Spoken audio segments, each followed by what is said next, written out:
Hey guys, Ash here coming at you today in RAID Shadow Legends. Welcome to the video, guys. Hopefully it finds you all doing well out there. So odds are you may or may not have heard about the big blessing rebalancing that dropped today, or at least the news dropped today. A lot of opinions out there, and one good thing about being a couple hours late with the news here is we get some time to clarify some misnomers, some confusion, not on any other content creator or anything like that out there, but really on the way that the message was portrayed originally. So one of those that I'm seeing a lot of confusion about, because the way they said this initially was very, well, confusing. So, folks, I can see the latest part of the announcement caused a lot of confusion. So, let's not wait for the next update to clarify it now. Now, this is coming directly from Plarium here. Now, every blessing will grant a bonus to HP, attack, defense, damage, resistance, accuracy, and speed. The values remain the same. This is very interesting. It's definitely going to disrupt possibly some speed tune teams, possibly, God, there's so many weird little dynamics out there, like champions. For example, I build my Trunda without accuracy, right? But there's a lot of just accuracy or even attack checks in this game, right? If you're champion, you don't want them to have a lot of attack because you want the enemy to have more for various reasons. There's a lot of them out there. So I see this maybe potentially it's a blessing and a curse, right? In a way, it's kind of nice to have all stat bonuses be the exact same for every single blessing inside the game. But on the glass half empty side, it's like, oh, they fixed a problem that I never heard one person ever complain about. I never seen one comment out of the thousands and thousands and thousands that I read every week ever saying, I hate how the stats are different. I hate how they give nuking stats on nuking blessings. Anyway, that's some clarity there. How do you guys feel about that? Let's go on to the blessing changes. All right, guys, so here we see the before and the afters. I'm going to give my opinion. I'm going to read through them quickly and then give my opinion on all of them before we get to the big daddy of all of them, the polymorph. The polymorph, oof, it's a loaded one. I have a lot of opinions on it, so let's save it for last, okay?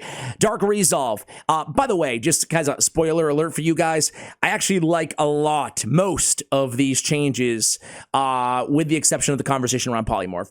It has a chance to block. It used to be, Dark Resolve. It used to block freeze, provoke, and true fear. Now increases the damage inflicted by this champion according to the number of dead allies on the team. Doesn't increase the damage from poison, HP burn, and bomb debuffs. So that can go all the way up to plus 5% damage for each dead ally. How do you feel about this one? This one, honestly, I'm a little bit neutral on. I guess it's pretty good, right? I guess it's a pretty good change. Let's move it on, though. Let's move it on. You tell me how you feel about that one. This one's very interesting. Now it's called Emergency Heal, right? It used to be Carapace. So before, the champion will receive less damage from stun, sleep, free, sphere, the CC debuffs, right? It wasn't the best blessing in the world. This is a rare blessing. Now, heals this champion whenever a shield buff placed on them expires or is removed or is broken by an enemy attack. The value of the heal is equal to the portion of the champion's max HP, scaling up to 15% of their max HP. Oh my God. Just think of all the shield champions in the game and think of all the ramifications on this one, right? Think of like Scarab King synergies. Think of like, I don't know, even like a Lydia, right? With the shield on the A1. Really interesting. And this is a big buff personally, and I really like it, but I think that maybe in some situations it might even be, dare I say, OP, but I want to take a wait and see approach with this one. I'm glad that they changed it, though. Frankly, I'm glad they're changing some of these less compelling, I would say, rare blessings in the game. Faultless defense. It used to be this champion received less damage from each subsequent hit from multi-hit skills, and now it's whenever this champion attacks an ally, or excuse me, whenever an enemy attacks an ally under an increased defense buff placed by this champion, reflects a portion of the damage back to the attacker. I really love this, especially for its implications on Fire Knight, right? I mean, it's a built-in kind of reflect vis-a-vis a blessing. And to me, it's a lot better than the the multi-hit reduced damage from skills. Personally, did any of you guys used to use Faultless Defense? I think this one's a lot better. Curious to hear from you guys on that one. Heaven Cast. This is, again, an epic blessing here. If debuffs placed by this champion, a default skill will ignore a percent of the target's resistance. I always hated having cast. I mean, you're going to be building them with, like, what, 99% of champions? You're going to have to build them with resist anyway, right? So just to have the default skill ignore a percentage of the target's resistance, Now, increase the damage inflicted by this champion according to the number of buffs on them. Doesn't increase the damage from poison, HP burn, and bomb debuffs. So we get up to 2% damage for each buff, obviously scaling, per buff. Man, this could be pretty good. This could be pretty good. The question is, will it be better than crushing Rend? And I don't know, guys. In a PvP environment, I think, it's not like Turvold per se, but I think it's definitely a very, very interesting kind of go second team buff for your nuker blessing to have in a variety of different situations, right? And I mean, again, it can stack onto a champion like Turvold as well. This is a pretty substantial buff, in my opinion, or rework. It can't even call it a buff, really. Indomitable Spirit, it used to be the one that blocks stun, sleep, and fear. Now it blocks all CC debuffs. They kind of combine this and Dark Resolve in this particular rework here, which is obviously a massive buff. Now it's stun, sleep, fear, true fear, freeze, and provoke whenever this champion tries to place them, or the enemy tries to place them on this champion. 30% instead of 25% at blocking those debuffs. So again, this is a rare blessing. Massive buff to this blessing. Now it's actually, I used to use this already, kind of, because rares are frankly pretty limited. So I used to use this, here and there. So now I'm going to use it even more often. Iron Will decreases the damage the champion receives from an enemy skill activated by other skills, or when enemies inflict damage when it is not their turn. Now, decreases the damage the champion receives according to the number of debuffs on them. Doesn't decrease the damage from poison, HP burn, and bomb debuffs, and that goes all the way to 2%. So this one, Iron Will, decreases the damage. I mean, a little bit of damage mitigation. I think I want to say this one's better. I was never a big Iron Will user, so I want to hear from you guys on that one, but this one doesn't absolutely blow me away, but it does seem like a fairly incremental buff to the rework. Lethal Dose. Increase the damage enemies receive from poison debuffs by 100% at 5-star. Now it's 200%. This is the worst. To me, it rivals polymorph for the worst of all of the buffs or the rebalances, right? I mean, Lethal Dose, this and the HP burn one. What the heck is the HP burn one called? Who knows, because we don't use it. We don't use it. Incinerate. It's in the arena, man. It's in the arena. No one is running arena, poison, and burn teams. These are the most no-brainer, low-hanging fruit, easy reworks. It should just be everywhere. It shouldn't be 200% everywhere, but it should be an incremental increase to poison and HP damage everywhere on the champion. You'll have to scale those numbers down a little bit. To me, for poisons, even at a 200%, it's doubling how effective this can be. I think it'd have to be why wouldn't you always just go with bombs still, right? Poisons and HP burns in the arena. How much, my question to you guys, and this is a genuine question I'm asking myself too, how much of a buff would they have to give this to make it actually change the arena meta to where poisons and burns were something that were semi-useful, especially in an arena meta where polymorph still exists? It has to be a lot more than 200, and I frankly don't think that's the way to do it. That's not the way to buff, or, I think they could do better by nerfing polymorph more, or reworking or rebalancing polymorph more than they can do from whatever this baloney is. I really, maybe I'm wrong, but I do not see this being used at all. Oh my God, I'm going to run a poison team now in the arena, guys. No, because of this, polymorph. So a lot of chatter about polymorph, obviously. People hate polymorph. The majority of you guys hate polymorph. Polymorph, they're not going to get rid of it, I don't think, even though a lot of people think they should just get rid of it. Why? Well, let's talk about the change first, and let's talk about our opinions, right?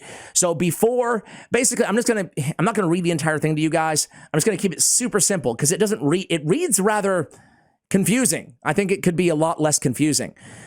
Before, if you had a Madame Ceres, Ramen 2, whatever. Let's say Madame Ceres, right? She's placing a decreased attack, she's placing a decreased defense, and she's stripping all buffs, right? There were 3 polymorph checks.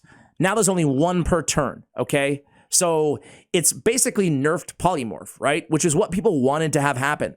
The problem is that they didn't nerf it to such an extent where it's still not going to absolutely dominate the meta. The thing that people, if I can be so bold to say, the thing that people really hate about polymorph is it takes an entire class of champions in the game, a massive class of champions in the game, debuffers, and it basically relegates them to, I don't want to say useless, but in the end game, pretty dang close, right? It's a massive, massive, massive risk to run debuffers on your team. And it really upsets the entire balance of the arena.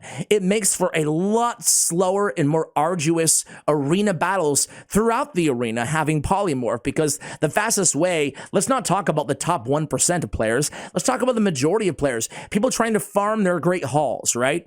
Those individuals and their advanced great halls or whatever, the live arena, right? Those individuals, they want fast and efficient teams. Ergo, the necessity to run debuffs on your team, a champion like Madame Ceres.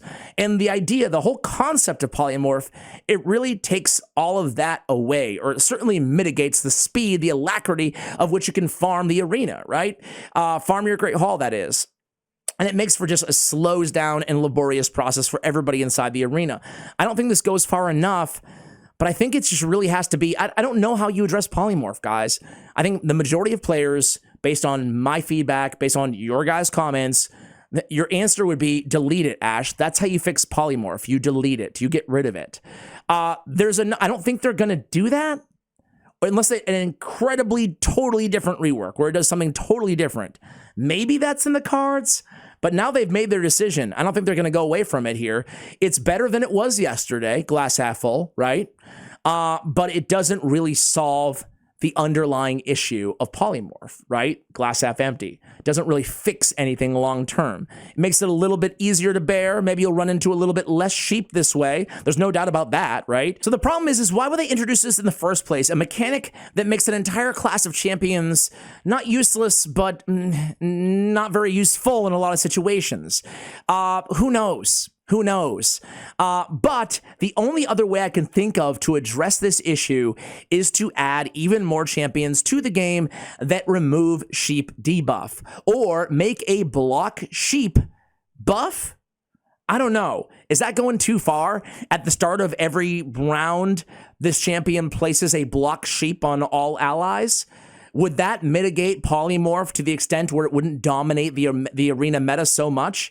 Those are the only solutions I can think of. What about you guys? I wanted to get a little bit of community feedback here, and again, just try to see what people are asking about, confused about, etc. This is from Hell Hades video, by the way. Released 2 years ago. Yeah, I feel like I'm that far behind maybe sometimes. 2 hours ago, the top comment is, I think polymorph changes is as follows. And they use the same example that we did. Madame Ceres, she currently strips buff, applies defense down, attack down. Currently polymorph rolls for each one. New polymorph will roll for the buff strip. Well, exactly what we said. That's how I read it too. And I believe that Plarium has clarified that as well. Emergency heal. Emergency heal might have some extra cheese strats that you can pair with shield rings, since the value of the shield is so low, it will always break, giving you a free heal on the enemy turn. Might free up a 2-piece set for solo or duo champs that rely only on regen plus immortal. This is interesting. I'm glad that I read these comments because I didn't even think of that, but that's actually a really good idea. The change of polymorph seems to me that it makes it so that it doesn't affect champions' passives anymore, like Krisk's decreased defense and decreased attack, or Tormund's freeze, to give a couple examples. Also, the emergency heal combined with the blood shield accessory, same point as the guy ahead. Interesting. So the way that they word that polymorph, right, was, so it's not going to give you, it doesn't affect champions' passives anymore, because one time, is that how you guys read it as well? That's a very good point as well. I completely agree with the lethal dose change. You suggested it should really work everywhere. Sam, I suggested that too. I swear I actually did not watch anybody's videos before I wrote mine. Saf, a spreadsheet, he'll be breaking it down. Emergency heal with blood shield accessory sounds awesome. Yeah, shield, excuse me. Bloodshed would not make too much sense. I have a 6-star Blessing Iron Will on Vassal to Seal, so we won't die from Ice Golem hard procs with heavy hitting passive. I guess that goes in the bin completely. So there we go. Some Iron Will users, for some niche use cases, not too happy about that. Faultless Defense Blessing works like reflect damage. It can be used in Centranos, getting the Fire Knight shield down for any increased defense champions. But I'm afraid it will work like Brogni's passive, which won't. Interesting. That's what I was thinking. The reflect damage counts as a hit. Huh. So a little bit of ambiguity around that. We will have to playtest that and see. I just assumed it would work like reflect damage. What about you guys? Because when you think about it, you have Phantom Touch acts as an extra hit. So there's also there's already precedent, so to speak, from blessings acting as an extra hit on Fire Knight. So I would assume that's going to be the case still. What about you guys? And again, more conversation around the Fire Knight shield. So guys, we will see really do better raids. So some people are very upset about, just the overall rebalancing here. Me personally, listen, I'm going to be real with you guys. I wish they had done a lot more to fix polymorph, because I don't think, as I've said already, I don't think this fixes the issue really much at all. But again, if you want to be an optimist, you could say that most of these blessings were positive changes that can help out players all around the game. And, polymorph is still going to be a major issue. The more noise we can make about it as a community, I think the more chance or the higher chance we have at Plarium potentially acting in a more aggressive way than they did today. So guys, how do you feel about everything? Those are my opinions. A little bit of clearing up the misconceptions around the stat bonuses as well. Let me know, guys, how this affects your account. I'm sure all the minds, all the eyeballs watching this video right now, you can think of other use cases on some of these blessings that I have not yet. Let us know in the comments below. Much love, and as always, take care, guys.